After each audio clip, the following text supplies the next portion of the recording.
مسيتم بالخير. صار لي موقف خفيف لطيف بأن شخص عق علي رمسه بدون تفاصيل زايدة، ورديت عليه برد هادي، ورد عق علي رمسه، ورديت عليه برد يسكر الموضوع، ورد عق علي رمسه ثالثة ورابعة، والرابعة وهو يمشي، وهذه فيها تهديد يعني، ولكن بلعته ما عليه.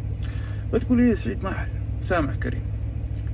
فأقول كل ما عاد المسامح كريم، بل المسامح صار حرام. لا، صار التسامح يخلي الدناوى يكونون شلة، تعودوا انك كريم والعفو لك كبداء حزام، فزادوا في التواطي وصارت الدناءة لهم ملة. أشهد أن مثل هؤلاء يجوز فيهم الإجرام، لأن الردي لا سامحته زاد فوق زلتها زلة. التسامح للعيال العوادم عارين الشان عارين المقام، اللي لهم من علوم المرجلة لو نص مله. أما من رضى أن مقامه يكون جنب الخمام لا يحلم بالعفو لو كان فيه مليون عنده. فريش هذه.